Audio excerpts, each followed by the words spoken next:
Well, hey folks, Real Honesty with John Ritland's my review of New Japan Pro Wrestling, Best of the Super Juniors Day 2, a little bit better than Day 1, and I will keep you guys updated if I'm able to review every single one of these episodes or not, depending on work, depending on other commitments. I will do my best, though, to review at least 75% of this content, if not 100%.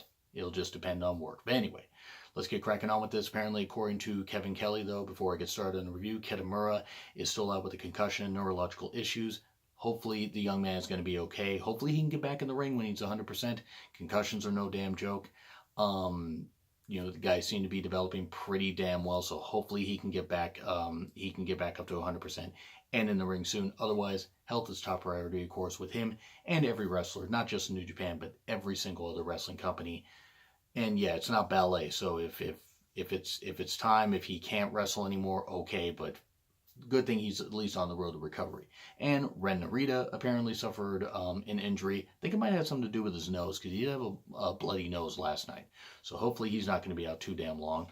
But opening match was, and it was that Korakuen Hall, of course, Shota Umino versus Yota Tsuji, and I hope I got that right. Sorry, I'm trying to memorize the names of these young lions as best I can. Good exchanges, really good dropkick by Shota Umino. Yota had a very good showing. Nice Boston Crab by him.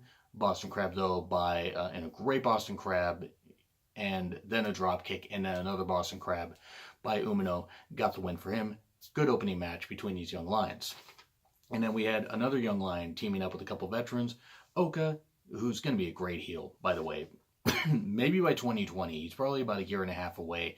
But by 2020, he's going to do damn well. So it was Oka, Tiger Mask, and ACH versus Yoshihashi, Yo of Roppongi 3K, and Will Ospreay. They seem to be angling for an Ospreay-ACH feud. I am here for it. I think it will be great.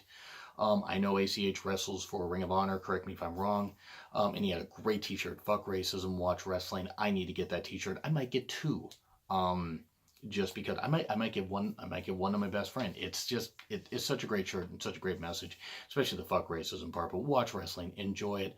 Watch whatever wrestling you enjoy, but just enjoy for the sport of wrestling, and don't slam people because they like wrestlers that you don't like.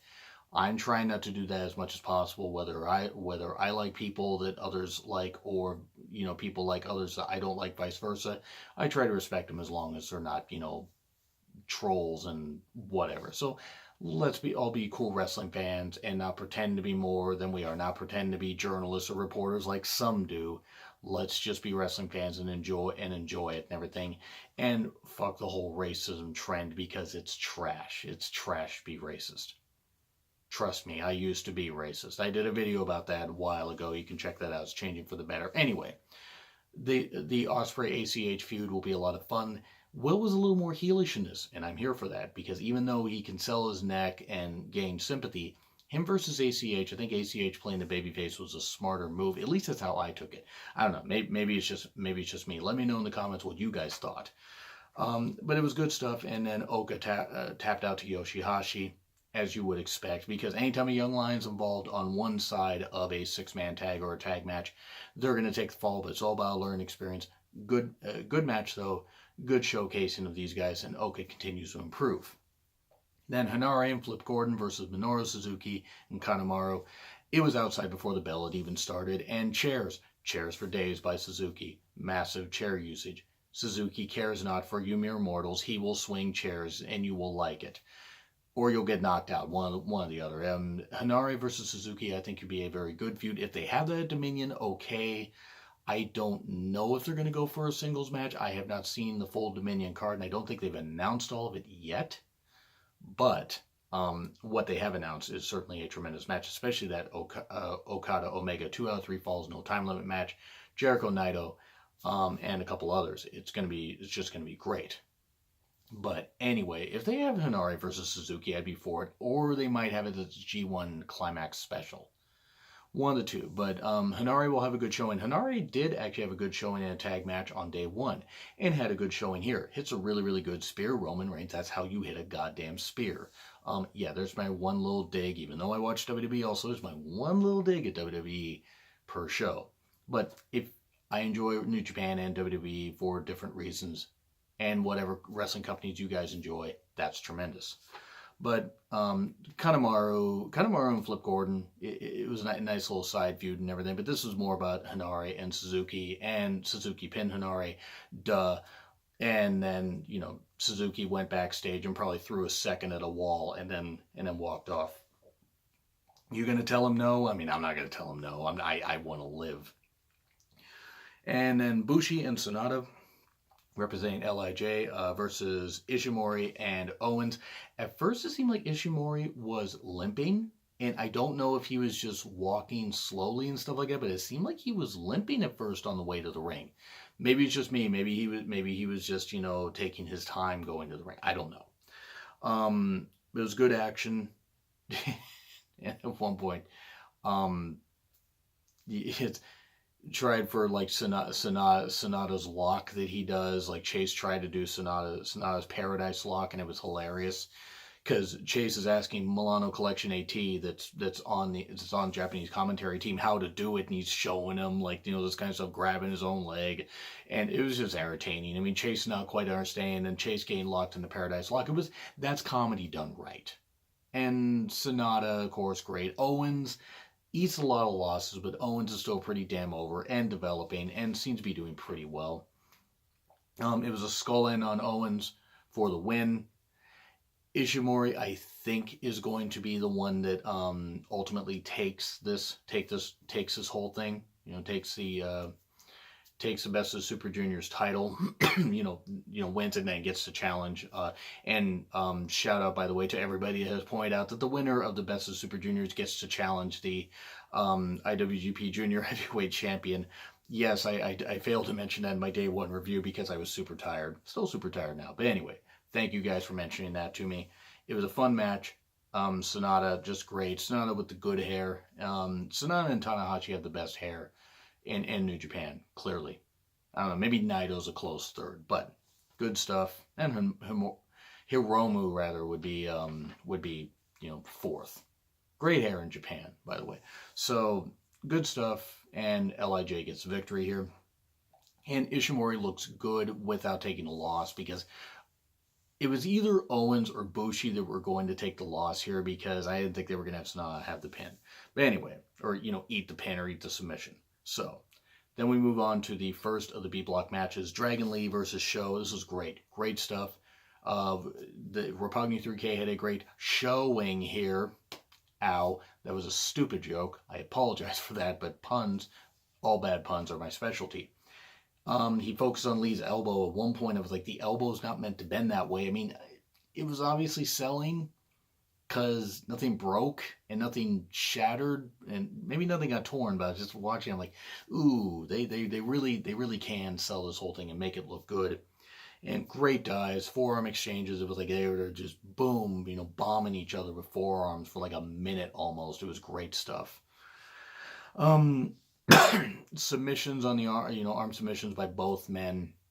Sho attacked the previously injured elbow of Dragon Lee. And, Dragon Lee even came back with his own arm submissions. And great showing by both. Honest to God, great showing by both. I'm not saying that I didn't expect this match to be great given the talent involved. What very little I've seen of Dragon Lee and what I've seen of Sho, it was very good. It was very well done. Dragon Lee wins. It was great stuff. I really enjoyed it. Sho can leave with his head held high. I mean, obviously, he's not out of the whole thing yet. And this is a setback for him because he doesn't get any points. But it was good stuff. Dragon Lee gained the victory. The right call for sure. And kicking off the B block the proper way. Really good match. This would be co-match of the night for sure. Co-match of the night. Kind of much like, there was a co-match of the night and then a match of the night last night for day one. And I feel it's going to continue to be the tradition until we get to the finals. Then you had Taguchi versus El Desperado B block match. 100% better than I expected it to be, because a lot of people forget, myself included, how good Taguchi actually is despite all the comedy stuff. And when he's serious, it's really, really nice. He does the comedy well, don't get me wrong. Sometimes it goes a little overboard, but he did well here.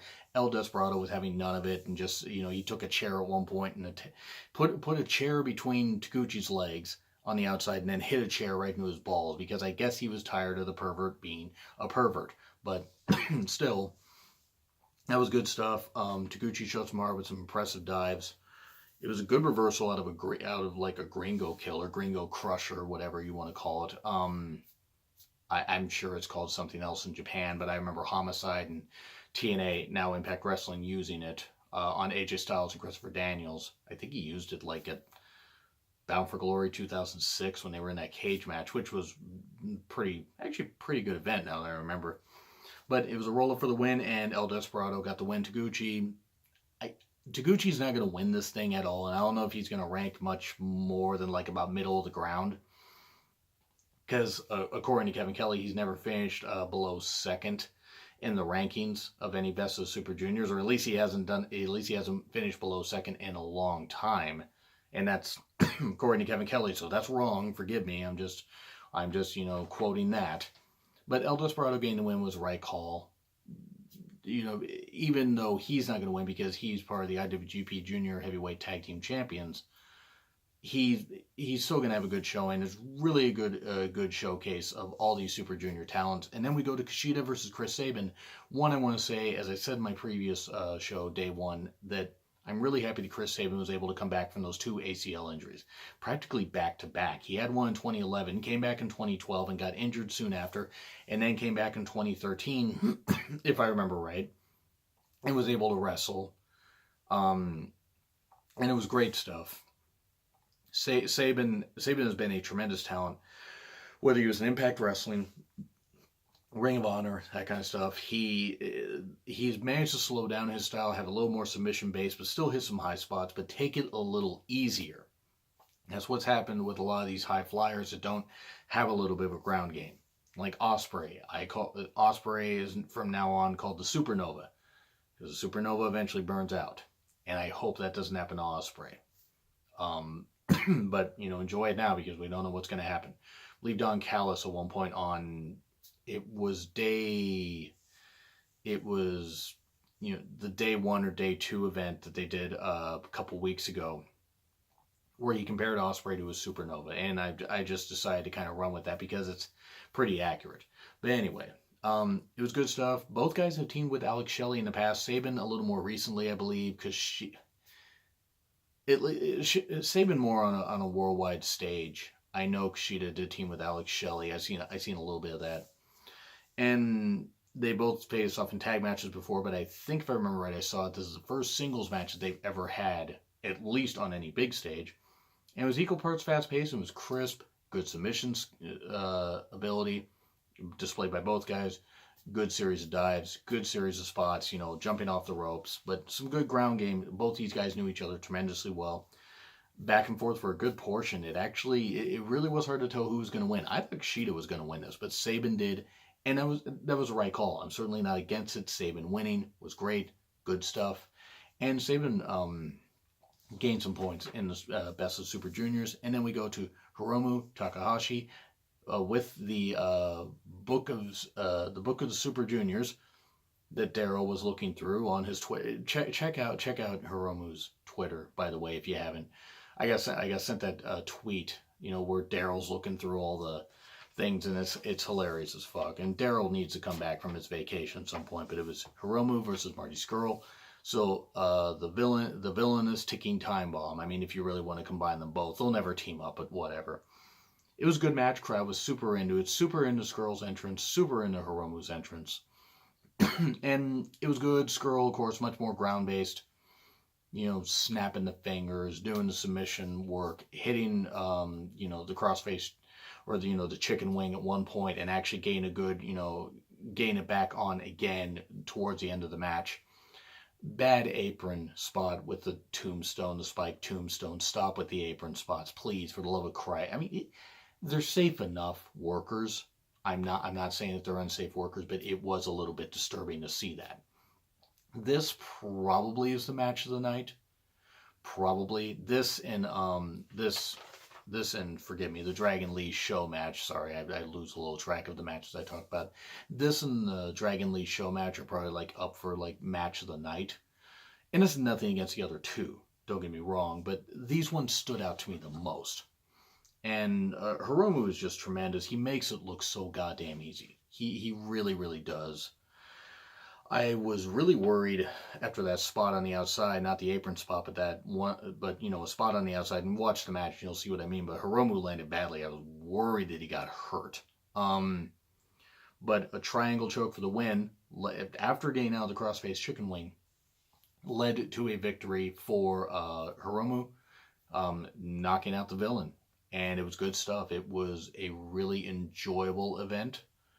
I will cite it just with a B plus, just a slight B plus, because I gave day one a solid B. This will get just a B plus because the matches had a little more unpredictability to them, just a little more, and it was enjoyable. So B plus, and we will see what Tuesday's event brings. And I know they're going to do some video on demand ones, so I will see about reviewing those whenever they're up. If they're not going to be up at a reasonable time, I may not be able to review them for a while. So anyway, that's what I gotta say. Do you agree? Do you disagree with what I said? Did you guys enjoy the day 2 event? Did you enjoy day 1? Or you enjoy my reviews? Let me know in the comments. Like, share, and subscribe. Twitter link in the description. Sorry for stumbling over the end. It's been Real Honesty with John Ritlin. My review of New Japan Best of Super Juniors Day 2, and I will see you soon.